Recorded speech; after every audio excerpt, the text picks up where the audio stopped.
আসসালামু আলাইকুম। তোমরা যারা সপ্তম শ্রেণীর শিক্ষার্থী আছো, তোমাদের আগামীকাল ইসলাম শিক্ষা বিষয়ের মূল্যায়ন অনুষ্ঠিত হবে। বন্ধুরা, অভিজ্ঞতা বিনিময়ের মাধ্যমে ইসলামী উৎসবের পরিকল্পনা তৈরি। তোমরা নিশ্চয়ই ঈদে মিলাদুন্নবী, বিয়ে ইত্যাদি সামাজিক ও ধর্মীয় অনুষ্ঠানে গিয়েছ, আয়োজনে অংশগ্রহণ করেছ। এরকম একটি ইসলামী বা সামাজিক অনুষ্ঠানে তুমি ইসলামী যেসব রীতিনীতি পালন করেছ, করতে দেখেছ বা শুনেছ, সেই অভিজ্ঞতার আলোকে নিচের কাজগুলো করো। কাজ থাকবে মোট তোমাদের 4টি। 1 নং কাজ হচ্ছে ইসলামী উৎসবের কথা বলি। ইসলামের বিভিন্ন উৎস থেকে পাওয়া তথ্য এবং তোমার অভিজ্ঞতার আলোকে ধর্মীয় ও সামাজিক উৎসব অনুষ্ঠানগুলোর নাম লেখো। 2য় কাজ হচ্ছে অভিজ্ঞতা বিনিময় করি। তোমার একজন বন্ধুর সঙ্গে আলোচনা করে নিচের চকের মতন একটি চক বানিয়ে পূরণ করো।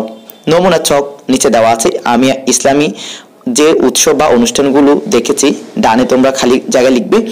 আমার বন্ধু ইসলামী যে উৎসব বা অনুষ্ঠানগুলো দেখেছো, ডানে লিখবা আমার বন্ধু।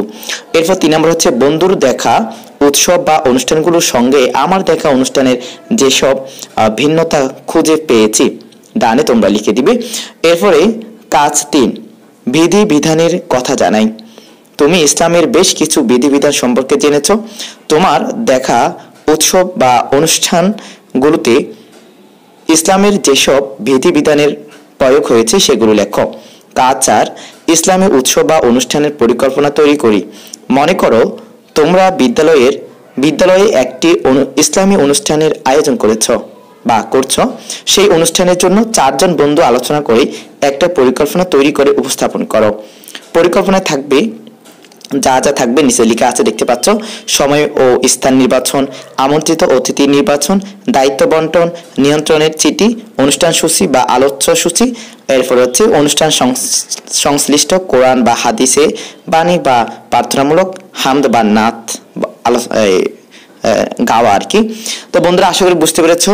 এই হচ্ছে তোমাদের আগামী কালের ইসলাম শিক্ষা বিষয়ের সপ্তম শ্রেণীর জন্য মূল্যায়ন এর প্রশ্ন। তোমরা তোমাদের বন্ধুদের মাঝে ভিডিওটি শেয়ার করে দিবে।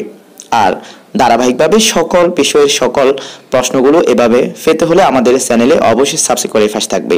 ভালো থাকবে, সুস্থ থাকবে। ধন্যবাদ। আল্লাহ হাফেজ।